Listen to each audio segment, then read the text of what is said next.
पुष्पा 2 की शुरुआत होती है आईपीएस भंवर सिंह शेखावत से। पुष्पा की बेइज्जती करवाने के बाद शेखावत अपने घर चला जाता है और सोचने लगता है कि पुष्पा से बदला कैसे लिया जाए। और दूसरी तरफ पुष्पा अपनी शादी में पहुंच जाता है। वहां पर सभी लोग उसको बिना कपड़े के देखकर हैरान हो जाते हैं। पुष्पा की शादी शुरू हो जाती है। जैसे ही पुष्पा और श्रीवल्ली फेरे लेने के लिए उठते हैं, तभी वहां पर पुष्पा का बड़ा भाई शादी रोकने के लिए आ जाता है। पुष्पा का भाई सभी के बीच में पुष्पा की बेइज्जती करने लगता है। पुष्पा उसे मारने के लिए जाता है, तभी पुष्पा की माँ उसे रोक लेती है। पर पुष्पा का बड़ा भाई पुष्पा की माँ को बुरा भला कहने लगता है। तब पुष्पा उसे मारने के लिए जाता है। पुष्पा अपने भाई को खूब मारता है और अपने भाई से वो चेन भी छीन लेता है जो उसने उससे बचपन में छीनी थी। थोड़ी देर में वहाँ पर पुष्पा की भतीजी आकर उसे रोक देती है। पुष्पा का बड़ा भाई अधमरा हो जाता है। अब सभी लोग पुष्पा के भाई को हॉस्पिटल ले जाते हैं और यहाँ पर पुष्पा की शादी दोबारा से शुरू हो जाती है और अब शादी पूरी भी हो जाती है। अगले दिन हमें दिखाया जाता है कि शेखावत अपने घर में बैठा है और सोच रहा है कि पुष्पा से अपनी बेइज्जती का बदला कैसे लिया जाए। दूसरी तरफ हमें जोली रेड्डी को दिखाया जाता है कि धीरे धीरे करके वो भी ठीक हो रहा है। और दूसरी तरफ मंगल सीनू का गला उसकी पत्नी ने काट दिया था। वो भी बेड पर पड़ा है और उसकी पत्नी और वो भी सोच रहे हैं कि मंगल सीनू के साले की मौत का बदला पुष्पा से कैसे लिया जाए। शेखावत पुष्पा के सभी दुश्मनों को इकट्ठा करने के लिए पुष्पा का बैकग्राउंड जानने लगता है। शेखावत को पता चल जाता है कि पुष्पा के कई दुश्मन हैं। शेखावत जानता था कि पुष्पा अब काफी बड़ा आदमी बन चुका है। वो अब अकेला पुष्पा का कुछ नहीं बिगाड़ सकता, क्योंकि पुष्पा के सर पर अब एमएलए का हाथ है। इसीलिए शेखावत पुष्पा के सभी दुश्मनों को इकट्ठा करने में लग जाता है। एक एक करके शेखावत मंगल सीनू और जोली रेड्डी को अपने साथ मिला लेता है। मंगल सीनू और जोली रेड्डी भी अब बिल्कुल ठीक हो चुके हैं। दूसरी तरफ एमएलए के साथ मिलकर पुष्पा अपना साम्राज्य दूर दूर तक फैलाने लगता है। पुष्पा अब चंदन की लकड़ियों की सप्लाई विदेशों में और भारत के कई बड़े बड़े शहरों में भी करने लगता है। अब चंदन की लकड़ियों की सप्लाई भारत में बेंगलुरु, मुंबई, कोलकाता जैसे कई बड़े बड़े शहरों में होने लगी है और चंदन की सप्लाई जापान और श्रीलंका में भी होने लगी है। पुष्पा का बिजनेस फैलाने में जोली रेड्डी के बड़े भाई जक्का रेड्डी का काफी बड़ा हाथ है। जक्का रेड्डी अभी तक पुष्पा के साथ इसीलिए है क्योंकि पुष्पा ने उसकी जान बचाई थी, पर आने वाले समय में जक्का रेड्डी भी पुष्पा से बदला लेगा, क्योंकि पुष्पा ने ही उसके भाई जोली रेड्डी को मारा था और जोली रेड्डी को अधमरा कर दिया था। अब शेखावत, मंगल सीनू और जोली रेड्डी पुष्पा को मारने का प्लान बनाने के लिए एक मीटिंग रखते हैं। अगले दिन मंगल सीनू और जोली रेड्डी उस मीटिंग में पहुंच जाते हैं।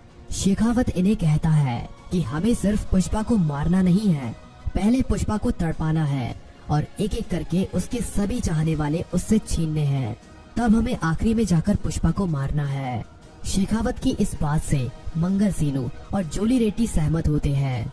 तभी मंगल सीनू कहता है कि पुष्पा बहुत चालाक और ताकतवर आदमी है और अब तो उसके सर पर एमएलए का हाथ भी है, इसीलिए पुष्पा तक पहुंच पाना काफी ज्यादा मुश्किल हो गया है।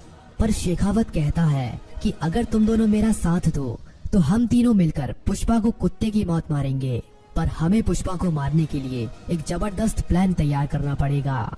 शेखावत कहता है कि प्लान सोचने के बाद मैं तुम्हें फोन करूंगा और हम इसके बाद एक मीटिंग और करेंगे जिसमें हम पुष्पा को मारने के लिए हमारे प्लान के ऊपर बातचीत करेंगे। और यहीं पर मीटिंग खत्म हो जाती है। अब हमें पुष्पा और श्रीवल्ली को दिखाया जाता है। पुष्पा अपने ही घर पर सिंडिकेट की मीटिंग कर रहा होता है। तभी श्रीवल्ली काफी खुश थी और पुष्पा के पास आती है और पुष्पा के गले लग जाती है और पुष्पा को बताती है कि वो माँ बनने वाली है। पुष्पा ये सुनकर काफी खुश होता है। पुष्पा एक काफी बड़ी पार्टी का ऐलान कर देता है। सभी लोग उस पार्टी की तैयारियों में लग जाते हैं, क्योंकि इस पार्टी में काफी बड़े बड़े लोग आने वाले थे। कई मंत्री, एमएलए और दिल्ली, बेंगलुरु, मुंबई से कई बड़े बड़े लोग पुष्पा की इस पार्टी में आने वाले थे। और इसी पार्टी में चेन्नई से मुर्गन भी आने वाला था और मुर्गन पुष्पा को एक काफी बड़ा ऑर्डर भी देने वाला था। शेखावत को ये बात पता चल जाती है कि पुष्पा अपने घर में काफी बड़ी पार्टी करने वाला है। शेखावत प्लान बनाता है कि वो इस पार्टी में पुष्पा के ऊपर हमला करेगा और उसे मारेगा। इस प्लान को बताने के लिए शेखावत मंगल सीनू और जोली रेड्डी को फोन करता है। शेखावत इन दोनों को अपना प्लान बताता है। मंगल सीनू कहता है कि पार्टी में काफी बड़े बड़े लोग आने वाले हैं, इसीलिए पार्टी में काफी ज्यादा सिक्योरिटी होगी। बिना कार्ड के अंदर घुसना नामुमकिन होगा। पर शेखावत कहता है कि मेरा दिमाग एक पुलिस वाले का दिमाग है, तुम बस अपने आदमियों को तैयार रखना, मैं खुद उनके साथ पार्टी में अंदर जाऊंगा और पुष्पा के चाहने वाले हर एक को और पुष्पा को भी मैं ही मारूंगा। मंगल सीनू अपने आदमियों को हथियार देकर तैयार करता है। कुछ ही दिनों के बाद पार्टी की तारीख आ जाती है। पुष्पा की ये पार्टी काफी धूमधाम से होने वाली थी। काफी बड़े बड़े लोग इस पार्टी में पहुंच चुके थे। तभी वहां पर मंगल सीनू के लोग भेष बदलकर पहुंच जाते हैं और पार्टी में इनकी एंट्री जक्का रेड्डी करवाता है। जक्का रेड्डी भी शेखावत के इस प्लान में उसके साथ है, क्योंकि वो भी पुष्पा से बदला लेना चाहता है, क्योंकि पुष्पा ने उसके भाई को मारा था। थोड़ी देर में पुष्पा भी श्रीवल्ली के साथ यहाँ पर पहुँच जाता है। श्रीवल्ली पार्टी की धूमधाम देखकर काफी खुश होती है, क्योंकि पुष्पा ने इतनी बड़ी पार्टी सिर्फ उसके लिए ही तो करवाई थी। तभी वहाँ पर गाना बजने लगता है। गाने के बीच में मंगल सीनू के लोग फायरिंग शुरू कर देते हैं और तभी सभी लोग इधर उधर भागने लगते हैं। शेखावत सही समय देखकर एक कोने में छुपकर पुष्पा को गोली मारने की सोचता है, पर शेखावत सोचता है कि पुष्पा को इतनी आसानी से मौत नहीं मिलनी चाहिए, इसीलिए वो श्रीवल्ली को गोली मार देता है। पुष्पा श्रीवल्ली को देखता है और हॉस्पिटल ले जाने लगता है। तभी श्रीवल्ली की मौत वहीं पर हो जाती है। इसके बाद पुष्पा काफी गुस्सा हो जाता है, पर अभी तक पुष्पा को ये नहीं पता है कि ये सब शेखावत ने किया है। तभी पुष्पा शेखावत को वहाँ से जाते हुए देख लेता है। पुष्पा को शक हो जाता है कि ये सब शेखावत ने अपनी बेइज्जती का बदला लेने के लिए किया है। अब बदला लेने की बारी पुष्पा की थी। पुष्पा को ये बात भी पता चल जाती है कि शेखावत की इस चाल में उसके साथ मंगल सीनू और जूली रेड्डी भी शामिल थे। पुष्पा काफी गुस्सा था। पुष्पा अपनी बंदूक निकालता है और जूली रेड्डी और मंगल सीनू के घर पहुंच जाता है। वहां पर वे दोनों पुष्पा की इस हार पर पार्टी कर रहे होते हैं। पुष्पा एक एक करके मंगल सीनू के सभी आदमियों को मार देता है। पुष्पा अब अंदर जाता है तो उसे वहां पर मंगल सीनू और जूली रेड्डी के साथ जक्का रेड्डी भी मिलता है। जक्का रेड्डी पुष्पा की इस हार पर जश्न मनाने के लिए यहाँ पर आया था। पुष्पा जक्का रेड्डी को यहाँ पर देखकर हैरान होता है और जक्का रेड्डी से पूछता है कि तुम भी इनके साथ मिले हुए हो। जक्का रेड्डी कहता है कि तुमने मेरे भाई को मारा था, वो बात मैं कैसे भूल सकता हूँ। मैं तुम्हारे साथ इसीलिए था ताकि मैं अपनी भाई की मौत का बदला ले सकूं। तुम्हारी पत्नी को मारकर मैंने अपने भाई की मौत का बदला ले लिया है। अब तुम मुझे मार भी दो तो मुझे कोई डर नहीं। यहाँ पर अब पुष्पा इन तीनों को मार देता है। शेखावत अब पुष्पा के खिलाफ इन तीनों के मर्डर का केस बनाकर पुष्पा को जेल में डाल देता है। इस केस में एमएलए भी पुष्पा की कोई मदद नहीं कर पाता। जेल में शेखावत पुष्पा को खूब टॉर्चर करता है और उससे अपनी हर एक बेइज्जती का बदला लेता है। लेकिन अगले कुछ ही दिनों में पुष्पा जेल से भागने में कामयाब हो जाता है। अब शेखावत ही पुष्पा का एक दुश्मन बचा हुआ था। अब पुष्पा शेखावत को मारने के लिए प्लान बनाता है।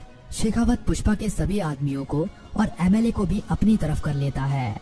पुष्पा के हाथ से धीरे धीरे करके सिंडिकेट की सारी शक्तियां शेखावत छीन रहा था, पर पुष्पा को अब सिंडिकेट से कोई मतलब नहीं था। उसको तो बस अब श्रीवल्ली की मौत का बदला लेना था। शेखावत अपनी पूरी पुलिस फोर्स को पुष्पा को ढूंढने में लगा देता है, पर पुष्पा उसे कहीं नहीं मिलता। पुष्पा जंगलों में छुपकर शेखावत को मारने के लिए प्लान बना रहा था। दूसरी तरफ शेखावत ने भी अपनी सिक्योरिटी काफी ज्यादा बढ़ा दी थी। शेखावत जानता था कि पुष्पा कभी भी हमला कर सकता है। कुछ ही दिनों के बाद एमएलए एक पार्टी रखता है। उस पार्टी में एमएलए शेखावत को भी बुलाता है। पुष्पा को ये खबर मिल जाती है कि एमएलए ने अपने घर एक पार्टी रखी है और इस पार्टी में शेखावत भी आने वाला है। पुष्पा इसी पार्टी में शेखावत को मारने का प्लान बनाता है। अब पार्टी की वो तारीख भी आ जाती है। पार्टी में काफी बड़े बड़े लोग आए हुए थे। शेखावत भी वहीं पर पहुंचा हुआ था।